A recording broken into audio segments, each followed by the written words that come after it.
ओम शांति। पुस्तक पठन श्रीमद् भगवत गीता रहस्य। लेखक ब्रह्मा कुमार सुधांशु शेखर मिश्र। सांख्य योग।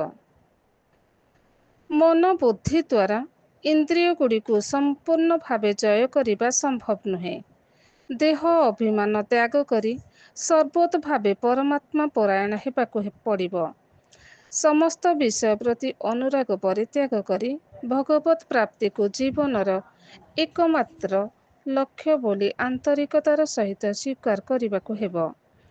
इंद्रिय मान को संयत करी ईश्वरीय स्थिति रे मनोनिवेश न कले से माने मन और इंद्रिय विषय चिंतारे निविष्ट रहिबे।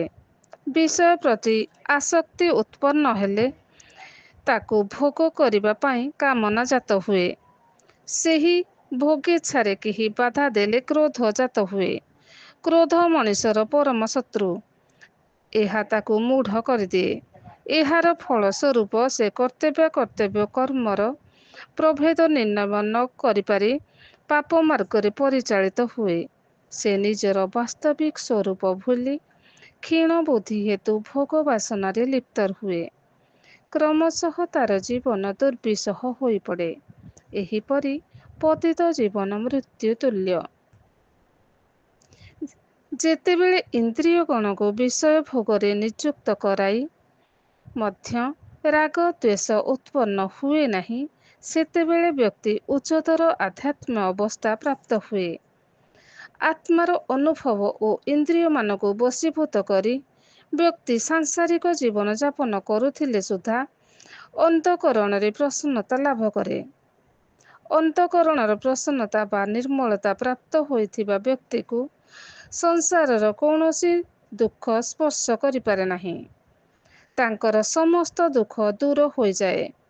प्रसन्न चित्त व्यक्तिर बुद्धि स्थिर होइथिबारु सहजरे परमात्मा ठारे युक्त हो जाए।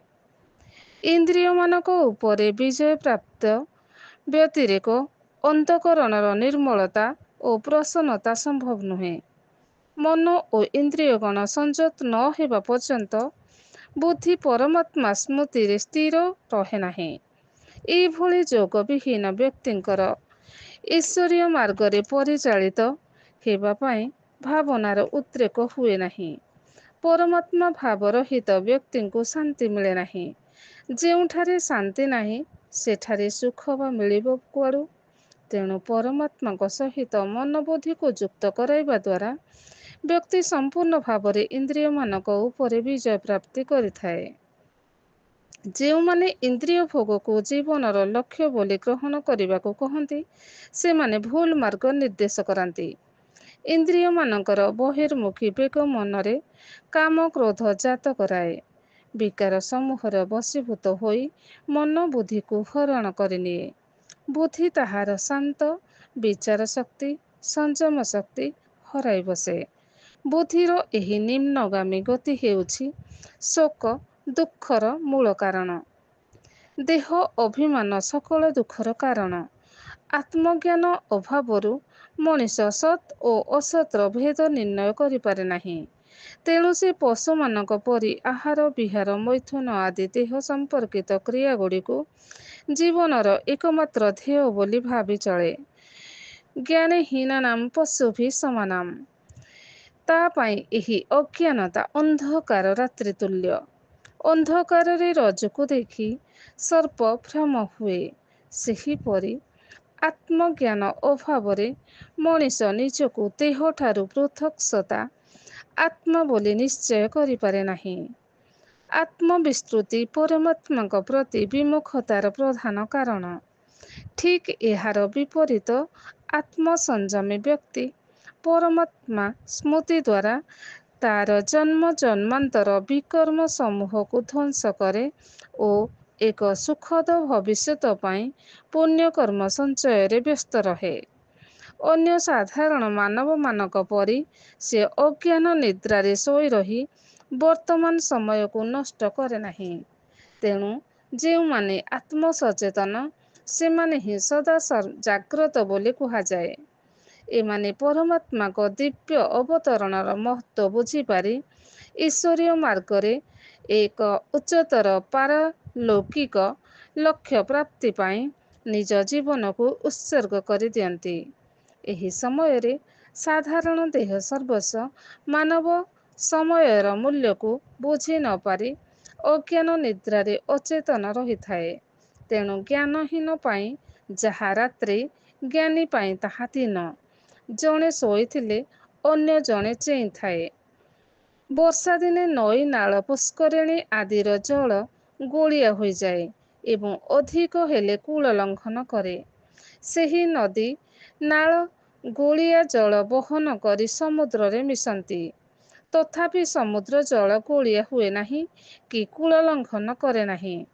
ଏହା ସର୍ବଦା ସ୍ଥିରତା ରକ୍ଷା କରି ଯଥାସ୍ଥିତି ବଜାୟ ରଖେ। ଜୀବନ ଯାତ୍ରାରେ ଆମେ ଅନେକ ଇନ୍ଦ୍ରିୟ ଭୋଗ୍ୟ ବସ୍ତୁ ସମ୍ପର୍କରେ ଆସୁ, କିନ୍ତୁ ଏସବୁ ଯେଉଁମାନଙ୍କ ମନରେ କୌଣସି ପ୍ରକାର କାମନା, ବାସନା ବା ଆସକ୍ତି ସୃଷ୍ଟି କରିପାରେ ନାହିଁ, ସେମାନେ ପ୍ରକୃତରେ ଶାନ୍ତି ଲାଭ କରନ୍ତି। ସେମାନଙ୍କ ଅନ୍ତଃକରଣ ସମୁଦ୍ର ପରି ବିଶାଳ ଓ ଈଶ୍ୱରୀୟ ପ୍ରେମରେ ସଦା ପରିପୂର୍ଣ୍ଣ ଥିବାରୁ କାମନା ବାସନାର ପ୍ରବାହରେ ଆଦୌ ଦୂଷିତ ହୁଏ ନାହିଁ ତଥା ଈଶ୍ୱରୀୟ ମର୍ୟାଦା ରୂପକ କୂଳକୁ ଲଙ୍ଘନ କରେ ନାହିଁ। ଯେଉଁମାନେ ଭୋଗଲିପ୍ସୁ, ସେମାନେ ସାମାନ୍ୟ କାମନା ବାସନାର ବେଗ ମଧ୍ୟ ସମ୍ଭାଳି ପାରନ୍ତି ନାହିଁ। ସେମାନେ କ୍ଷୁଦ୍ର ପଙ୍କିଳ ଜଳାଶ୍ରୟ ତୁଲ୍ୟ ଅଟନ୍ତି।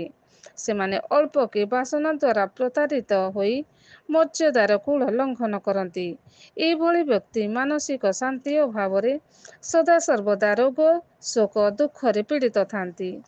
ନିଷ୍କାମର ଅର୍ଥ ହେଲା ଇନ୍ଦ୍ରିୟ ଭୋଗ୍ୟ ବସ୍ତୁ ସମୂହର ଭୋଗେଚ୍ଛା ତ୍ୟାଗ କରିବା। ରାଜସିକ ଗୁଣରୁ ଉତ୍ପନ୍ନ ବାସନା, ମୂତ୍ର ଅହଙ୍କାର ଓ ପର ଆପଣା ଭେଦଭାବ ହିଁ ସକଳ ପ୍ରକାର ଦୁଃଖ ଓ ଶାନ୍ତିର ମୂଳ କାରଣ। ଜ୍ଞାନୀ ବ୍ୟକ୍ତି ନିଜକୁ ଦେହ ଭାବେ ନାହିଁ। ଦେହ ତା ପାଇଁ ଏକ ଯାନ୍ତ୍ରିକ ମାଧ୍ୟମ ମାତ୍ର। ଇନ୍ଦ୍ରିୟ ସମୂହ ତାର ଅଧୀନସ୍ଥ ପରିଚାରକ ପରି କାମ କରନ୍ତି। ସେ ସଦାସର୍ବଦା ଆତ୍ମିକ ସ୍ମୃତିରେ ରହୁଥିବାରୁ ସମଗ୍ର ମାନବାତ୍ମାମାନଙ୍କୁ ଆତ୍ମୀୟ ସ୍ୱରୂପରେ ବ୍ୟବହାର କରେ। ତା ପାଇଁ ପର ଆପଣା କେହି ନାହିଁ। ସମସ୍ତ ଆତ୍ମା ଏକ ପରମାତ୍ମାଙ୍କ ସନ୍ତାନ, ସମସ୍ତେ ଭାଇ ଭାଇ। ତା ପାଇଁ ସମଗ୍ର ବସୁଧା ହିଁ ତାର ପରିବାର। ତେଣୁ ବ୍ୟକ୍ତି କୈନ୍ଦ୍ରିକ ସଂକୀର୍ଣ୍ଣ ମୋହ ମମତାର ଊର୍ଦ୍ଧ୍ୱରେ ସେ ବିଚରଣ କରେ। ସେ ଅନ୍ୟମାନଙ୍କ ପରି କର୍ମ କରେ, କିନ୍ତୁ ତାର ନିଜର କୌଣସି କାମନା ବା ବାସନା ନଥାଏ। ମନ, ବଚନ, କର୍ମରେ ସେ ଈଶ୍ୱର ସମର୍ପିତ ହୋଇ ଈଶ୍ୱରୀୟ ଇଚ୍ଛା ପୂର୍ତ୍ତି ପାଇଁ କର୍ମ କରୁଥିବାରୁ ତାକୁ ଅହଙ୍କାର ସ୍ପର୍ଶ କରିପାରେ ନାହିଁ। ଏହିଭଳି ଜ୍ଞାନୀ ପୁରୁଷ ମହାନ ଶାନ୍ତି ପ୍ରାପ୍ତ କରନ୍ତି। ବସ୍ତୁ ସମୂହର ବାହ୍ୟ ଦୃଶ୍ୟରେ ସେ ପ୍ରଭାବିତ ହୋଇ ବିଚଳିତ ହୁଅନ୍ତି ନାହିଁ। ସାଂଖ୍ୟ ଯୋଗ ସମ୍ପୂର୍ଣ୍ଣ। ଓମ୍ ଶାନ୍ତି।